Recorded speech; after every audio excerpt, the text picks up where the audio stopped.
So this box arrived this morning, and we restrained ourselves from opening it. It's from Wisdom Publications, and it has the new book, Buddhism, One Teacher, Many Traditions. So, blow the conch, ring the gong.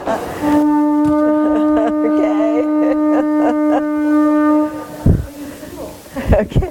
Yeah, oh, we should have brought the symbols, huh? Okay. Here it is.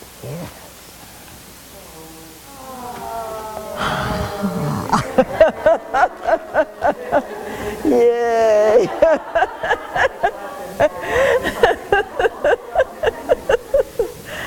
So, yes, this is it. So, Buddhism, one teacher, many traditions. So, this is in the hardcover book, and it'll come out in paperback afterwards. I thought it's 350 pages, and they actually, it's not, it's not, so it's a,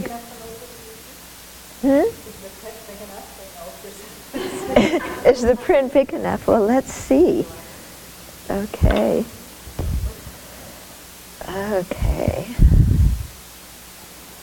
Yes, I can read it. Okay, actually, I just opened it. There's some pictures inside. I opened it to a page with a picture. Yeah. So we put pictures inside from different Buddhist countries and of different Buddhists practicing. And I'll read you, I just opened it randomly. And it says, it's the chapter on the higher training and ethical conduct. It says, the practice of Vinaya develops mindfulness and introspective awareness. If we are about to do certain actions, we train to immediately think, I am a monastic and I have chosen not to do this. By cultivating such mindfulness and checking if our behavior is proper when we are awake, our mindfulness becomes stronger and will also arise in our dreams. The practice of Vinaya also helps us to develop fortitude. The Pratimoksha Sutra says, fortitude is the first and foremost path. The Buddha declared it as the supreme way to attain nirvana. One who has left the home life but yet harms others or injures others is not called a renunciate. Maybe I better just tell people the table of contents first and a little bit about the history. Okay, so the history of the book is around 1993 or 94. I had the idea of requesting His Holiness to write a short root text that the Geshis can use when they teach in the West. And it took me a while to get an appointment, an interview, to see him, and I requested him to do that. And he turned right around and said, well, it would be very good if we put together a larger book first, about the Lanrim. And then they gave me some transcripts of his teachings that I started working on. So I worked on that, and then some years later went to see him again and had a series of interviews throughout the years. And at one of them he said, this book needs to be unique. It needs to have material about other Buddhist traditions in it. Because he said that he has, in recent years, had more contact with people of other religions than other Buddhists. And he said it was really important that all the Buddhist traditions know about each other and respect each other and work together. So he wanted this book to have material about the other Buddhist traditions in it. So then I went and added more material, and I went to Thailand and learned and, did all of this. And then the book was getting bigger and bigger and bigger and bigger. And then the last time I saw him, it became clear what he wanted was one more succinct volume. So the big book has yet to come, but this is the succinct one at 350 pages. But it is about, the purpose is for people of the different Buddhist traditions to learn about each other. So the audience, aside from being all sentient beings who should definitely stop whatever they're doing and read this book, Aside from that, it's for people of, all the different Buddhist traditions, okay? And so let me tell you about what's the kind of material in the book, because, you can't put material from every single Buddhist tradition in a book like this. You would never finish, So we followed, kind of mainstream Tibetan tradition, predominantly according to Je Rinpoche's teachings, but with some of the other traditions, Tibetan traditions in it. And then the Pali tradition, principally as in Sri Lanka, although with the other ones, but the mainstream Pali Sutra approach, including Vinaya, and then the Chinese Buddhism. Again, the general Chinese Buddhism, even though within China there's many different Buddhist traditions, so at certain places we may have quoted one or the other, but trying to present the general take on it. Okay, so what's really sweet is Bhante Gunaratana wrote the foreword, and he is the abbot of the Bhavana Society in West Virginia. He's 80-something years old, fantastic monk and scholar, and I have a lot of respect for Bhante Ji. That's what we call him. So he wrote the foreword. There's a prologue by His Holiness and a preface that I wrote. And then most of the part about the Tibetan tradition was from His Holiness, and I edited that.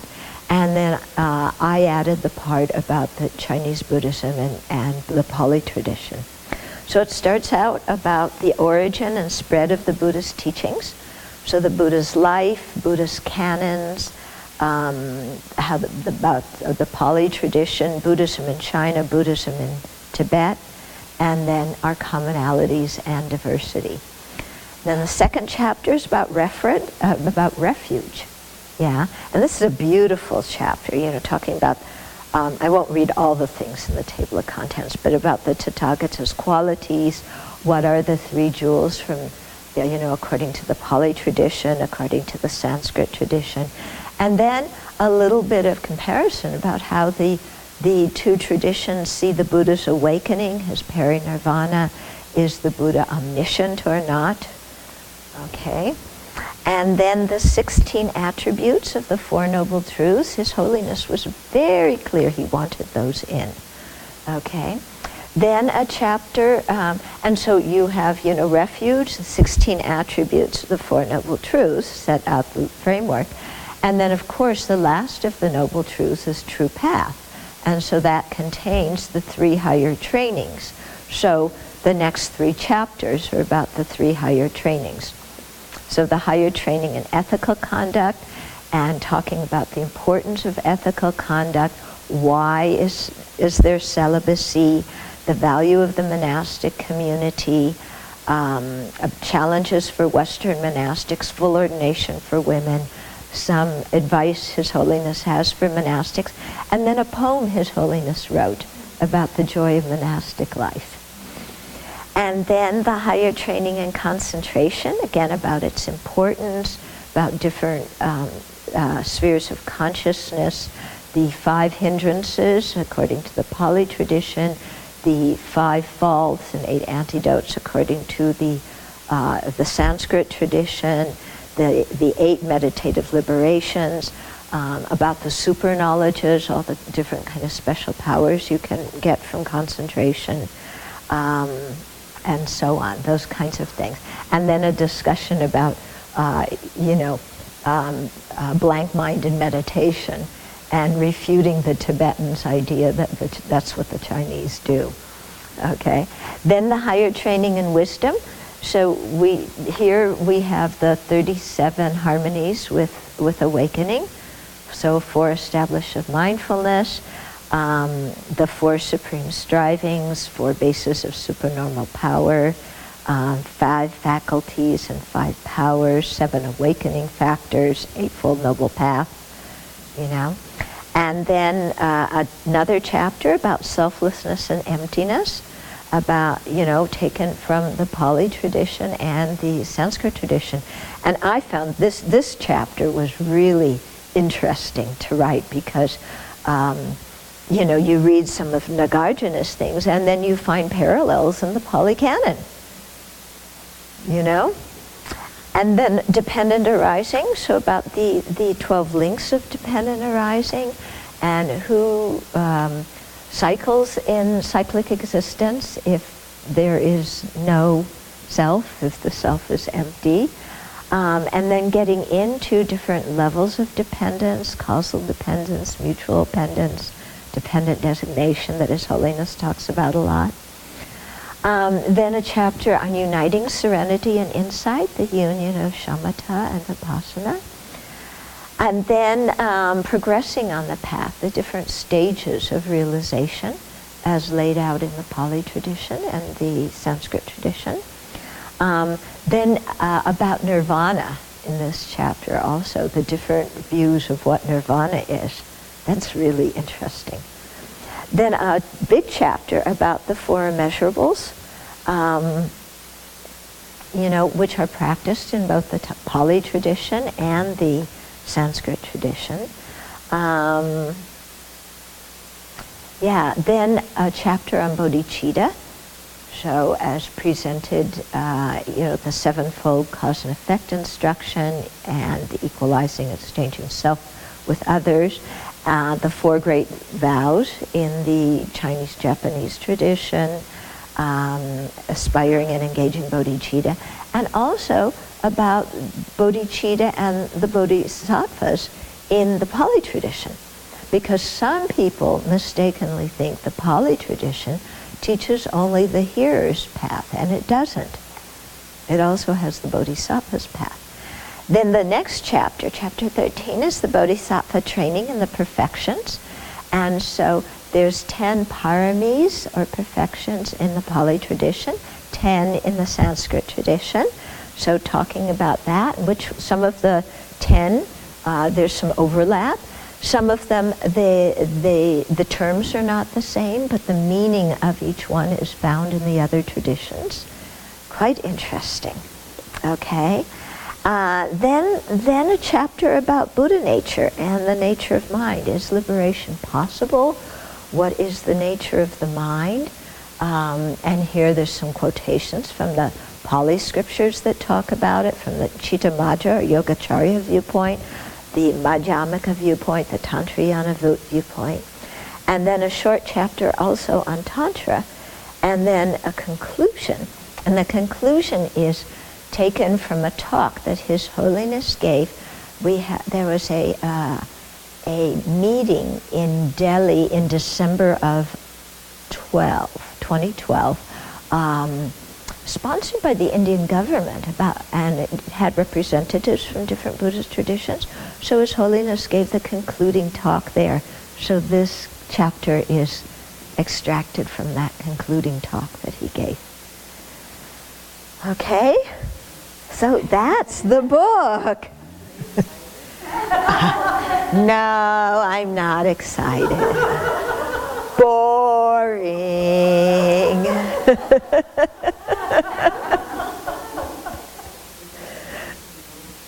Huh? Yeah. No, we'll take some to New York. So, there it is. Yes. And there's, so Bhanteji wrote the introduction. Bhikkhu Bodhi did an endorsement on the back, as did Alan Wallace, John Kabat-Zinn, Sharon Salzberg, and Toku Tundra. So, yeah. There we go. Yeah, so it finally happened. Somebody, when I was first writing Open Heart, Clear Mind, I was in Dharamsala, and getting the proofs and everything and going through. And Peter Gold was there at the same time. He's an anthropologist and a Buddhist, and he was writing a book. And he told me that writing a book and getting it published is like having a baby, So he and I were both having babies. you know, and everything you go through, you know, this rewrite and that rewrite, and you know, and then you send it off and it's delayed, and you know, it's like it's like your pregnancy is out here, you're ready to have the baby, but you know, and then finally it, you know, comes out and you're very happy. So yeah. So yes, this one had a long gestation. Yeah, but it finally happened, so that's good. So now you have to read it. Yeah? Yeah? Okay. It's